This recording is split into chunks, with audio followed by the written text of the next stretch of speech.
Ambassador Chambers, thank you for joining us. My first question to you is if you could please provide historical context regarding the placement and timing of the statues.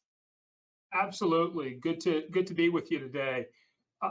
So we want to take a step back. I'm going to talk about the Richmond statues in particular. And if folks want to jump in and talk a little bit more about other statues, that's perfectly reasonable as well.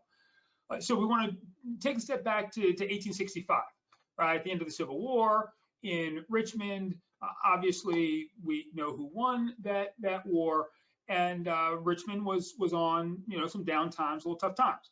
So we move forward to 1870. We get to the death of Robert E. Lee, as well as the passage of the 15th Amendment, allowing African American men in particular to vote, or at least restricting states from stopping African American men from voting based on their race, color, previous condition of servitude. Now, the reason why we take that step back is so that we can now move forward a little bit. So the first statue goes up on Monument Avenue in 1890, and that's the Lee statue. So we're talking 25 years after the Civil War. We're also talking about a time when you had African Americans serving in the Virginia General Assembly. A lot of folks they sort of forget when we say, yes, so-and-so was the only governor, or for example, Doug Wilder was the first governor in the US since Reconstruction, because during Reconstruction, there were a lot of African Americans who were serving in state houses, et cetera. And the same thing is true in Virginia. We had a number of folks. It wasn't just a one-off. There were a number of African Americans who served as legislators. So consider that. You lose the Civil War in 1865, a number of African Americans serving in legislative places. Then you get to the end of Reconstruction and then pass. At that point, you have a desire to recommit, or at least some people have a desire to recommit to notions of white supremacy. Surprise, surprise, Lee statue goes up in 1890. That goes up in 1890. In 1902, we have a new Virginia Constitution, which attempts to disenfranchise African Americans and does a pretty doggone good job of it.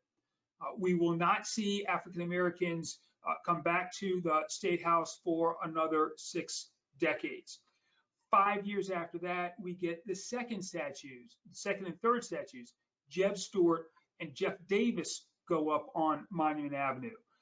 There's no surprise that this kind of thing is going on. Now you're back into the ascendancy of white supremacy. You have these statues go up to remind people of how glorious in theory the Civil War was, or at least how the folks who fought were fighting for something bigger than mere slavery.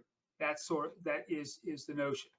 We then fast forward another dozen years, 1919, we're at the end of World War I. You're in a situation where you may well have African Americans coming back from World War I thinking that they may very well be able to enjoy some civil rights that they had lost over the last 40 or 50 years. And what happens? Well, the Stonewall Jackson statue goes up in 1919. Now, obviously, folks have been raising money for that for a while, but it's fair to say that the notion that African Americans were attempting to make more of a place in Virginia society than they had before is one of those reasons to think that, hey, we're going to step back and we're going to put this statue up just to remind folks once again what's going on. We get the Red Summer in Chicago in 1919. We get the Tulsa Slaughter in 1921. Some people will call it the Tulsa Race Riot, but in fairness, that's not really what it was. It was simply a slaughter of African Americans in 1921.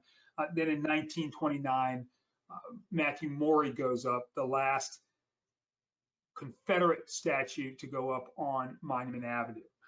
So that's sort of the background of statues going up and what was going on in the background as those statues were going up in the foreground. Obviously, Arthur Ashe comes a bit later. He's quite a different part of the story.